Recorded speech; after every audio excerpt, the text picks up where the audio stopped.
Let's create something with the 127 ScrawlrBox. Hey Scrawlers, I'm Kat from ScrawlrBox and welcome back to another video. Today I've got the 127 ScrawlrBox and we're going to be getting into some of those tips and tricks as seen in this month's theme. Let's get into it.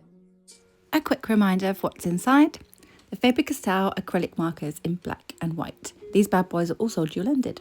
A set of Derwent Chromaflow pencils. Lyra fine liner.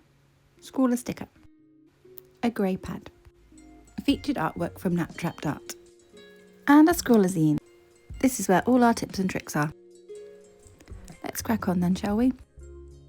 I'll be using the paper inside this month's box, and this is a grey toned drawing paper. Has a lovely smooth finish to it. For extras, I've got a ruler, eraser and graphite pencil. Got my swatch sheet handy for reference, and also a quick sketch I did when I planned out what I wanted to do. Having a little plan keeps you on track, so that might help you too. This sketch took way longer than I care to admit, so here it is like magic, ready for the fun bit.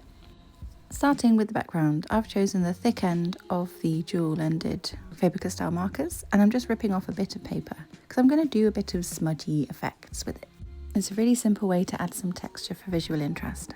Make sure your pen's nice and juicy before drawing on the page, and then you can swipe it with your little bit of cardboard.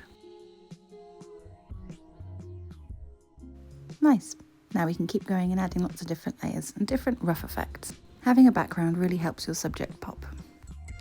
Make sure you erase any dark lines before going over with your pencil, especially because these ones are quite light. Holding my pencil further away means we can get some really nice light layers of colour. By starting off light and building up your layers will result in a smoother colour. Use circular motions to get to the tooth of the paper. I'm going to make a gradient with these wing cheeks. A blunt pencil is perfect for this. Or darken the layers on the outside to create a transition of colour. And now I've got those base layers down, I'll sharpen my pencil so I can give it a bit more precision. We're not going to add any burnishing at this stage, that's a final stage thing. Otherwise it would be near impossible to put anything else on top. And these are my wings. They are looking a little bit more delicate now with that gradient effect. I'm reverting back to my plan, but I'm changing it because she needs to be more bee. So I'm going to change the body of the jumper. Starting with the yellow, then adding the dark grey. Again, small circular movements in light layers. Yes, this does take a while, but it's definitely worth it for the finish. Again, not to the point of burnishing because I plan to add texture on top with mark making. Adding in the grey, and I'm using little dashes, so going out into the yellow with little dashes to make it a bit more furry like a bee.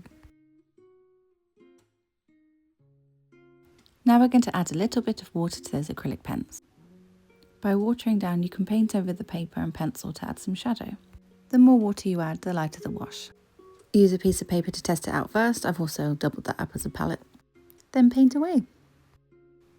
The two black pens in this are great outline options, so I'm going to use both, starting with the fine liner.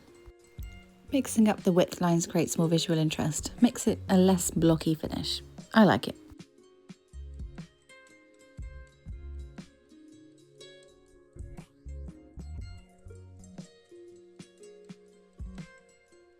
The fine liner doesn't quite cover the white acrylic, so we can use the black acrylic to fix this. It's a much deeper black, so it will cover absolutely everything on this page. She's coming together quite nicely. I'm going back in for some mark making, just because I can't help myself.